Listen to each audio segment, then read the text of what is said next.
área de guajolotes Oh, o ok. área de pavos. Entonces los apaches chiricahuas originalmente eran los apaches chiricahua. Chirico. De esa gran tribu se desprenden, se supone que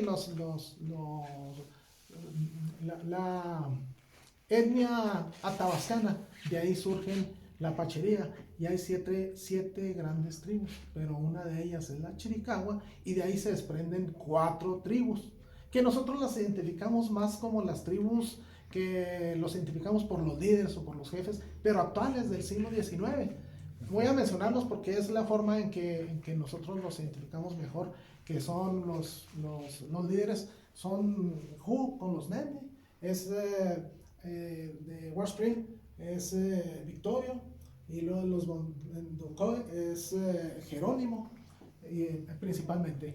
Y luego tenemos que nos vamos a remontar a las fechas de que estamos hablando ahorita, de los 1600, 1600. de cómo se les atribuye el nombre de Apache De Apaches. a esa etnia o a esos pueblos originarios. Bueno, pues cuando los españoles tienen contacto con el pueblo Zuni para 1600 nombrar, también. 1600 y cacho, ¿sí? El pueblo Zuni para nombrar a los enemigos, a cualquier tribu enemiga, les decían Apachú, Apachu, Apachú. Y el español cuando escucha ese término dice, pues Apache, Apache, Apache. Y entonces ya cualquier enemigo ya era nombrado como Apache. Apache. Entonces ese es el término como se le conoce ahora, y las grandes tribus que están ahorita actualmente en las reservaciones, todos están de acuerdo en que son apaches. Sin embargo, entre ellos Tienen muchas etnias. pero entre ellos se llaman NDE, que es la gente. O sea, entre ellos dicen yo soy Ende, yo soy Ende, entre ellos. Pero para el resto es apaches. Si tú te acercas y les dices apache, te van a contestar. Y si les dices Ende, te van a ver raro porque espérate, tú no eres, y ¿de dónde sacas ese término? ¿Sí? Oye, ¿y cuántos, digamos, era la población de apaches aquí en esta zona de Chihuahua en ese entonces de 1600? ¿Sí era grande? ¿Sí le Sí, es batallaron los que mira, españoles? Porque pues eran nómadas, ¿no? Eran y sí, agresivos, ¿no? sí, pero mira, vamos a clarificar un punto. Hay una gran controversia respecto a si los apaches son estadounidenses o son mexicanos. Pues es que ahí era México. Bueno, ni era México, era Nueva Bueno, España. sí, pero de todos modos hay esa gran polémica. Son mexicanos. Entonces hay unos estudiosos que dicen, es que ni mexicanos ni estadounidenses, eran apaches. Sí, sí, claro, pues no Sí, pues tenían su existía, área apachería. pues no existían ni esos países, no existía ni México ni Exactamente. Estados Unidos, Sí. estaba. Y lo que sí, que los apaches pelearon contra los españoles. Y luego llegan los anglosajones y pelean contra los anglosajones. Llegan los mexicanos y pelean contra los mexicanos. Entonces se quedan, es la tribu más fiera. De ahí los indios bárbaros, ¿no? Eran los que nunca se rindieron. O sea, prácticamente los obligaron. Te mueres o vas a la reservación. Y deciden mejor irse a la reservación. Y aún así son criticados los líderes que aceptan esas disposiciones del gobierno estadounidense en contubernio con el gobierno mexicano. Pero bueno, como dices tú, bueno, antes no había fronteras, Sí, pues entonces eran mexicanos. Pero le dices eso a los que defienden que eran o que son estadounidenses, o los mismos gringos dicen, no, pues me los llevo. No sabemos, siguen haciéndose estudios y no se sabe bueno, pero realmente. estos eran los, digamos, el área de influencia de los Sí, apaches. Aquí sí, venían, sí. etcétera. Y lo que yo sé, 1600 estuvieron mucho tiempo. Empezó a traer el ganado los españoles y se les perdían caballos y de repente pues Sí, ya empezaron a. Y uno cuando dice un apache se lo imagina en un caballo, ¿no? sí, pero fíjate, vamos a hacer una pequeña aclaratoria. Los comanches se robaban los caballos y los amansaban, y se los robaban a los españoles, pero los apaches se los robaban a los comanches. O sea, los apaches no sabían domar a los caballos, pero eran unos excelentes jinetes y eran unos excelentes guerreros. O sea, un apache arriba de un caballo es como casi ver un centauro, ¿no? Un minotauro, o sea, era una unidad. quiero comentarte que la primera caravana que salió de México a Santa Fe, que era el Camino Real, medía 5 kilómetros. O sea, traían 20,000 animales.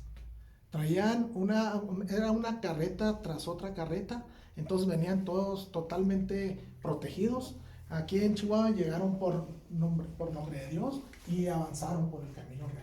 Entonces, digamos, esa caravana te refieres cuando empezaron a traerse desde lo que era ya la Ciudad de México, o bueno, la Nueva España, perdón. Sí. Sí, ya empezaron a traerse mercancías, ganado, y esa caravana 5 kilómetros. 5 kilómetros, entonces, ¿qué pasa? Voy a esto.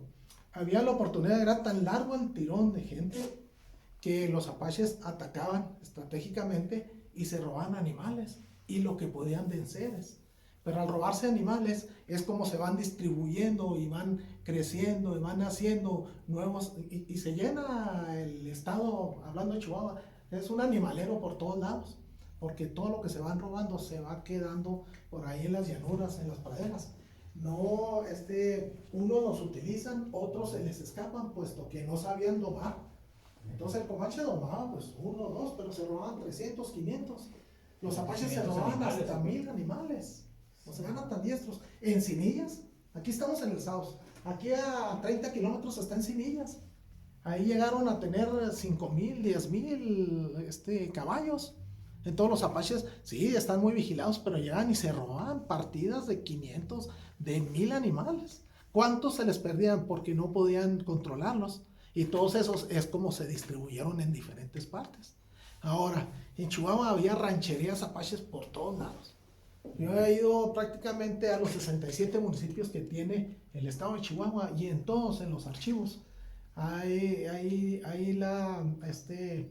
pues quedó la evidencia de que alguien murió por ataques de los apaches. No se les llamaban apaches, unos les llamaban indios bárbaros y otros les llamaban apaches, ¿verdad? Otros únicamente indios. Entonces se da el mestizaje porque los indios también comercializaban sus productos con los vecinos mestizos. Okay. No siempre eran los enemigos acérrimos o de siempre. Pues es que me imagino que en esas épocas, imagínate las comunicaciones, pues a lo mejor hubo una batalla, apaches, mestizos, y 3, 4 años pues, alguien los enteró en otro lado. Y sobre todo que había indios de paz y había el indio de guerra, que está muy bien explicado, ¿verdad? Y cuando me refiero a indio, no lo hace uno de manera peyorativa. Es nativo, es indígena, es originario, X. Pero así se les llamaba y así está documentado en los libros, ¿sí? Indio de paz es aquel que se estacionaba afuera de los pueblos, en las goteras de las comunidades. Okay. Y el indio de guerra es el que estaba levantado en armas. Pero igual un indio de guerra guardaba su arco, sus flechas y su animal y se integraba a la familia y vivía en paz mientras le faltaba comida. Cuando les faltaba comida, se levantaban y iban y se robaban un caballo, una burra. Sin embargo, esa es la diferencia que hay entre esas dos grandes divisiones. Lo que corresponde a 1600, 1700, el septentrión de México, la parte norte más alejada del centro del país. En la Nueva España, pues era el de Reinaldo, toda esa, ¿verdad? O sea, estaba muy desprotegido. Entonces,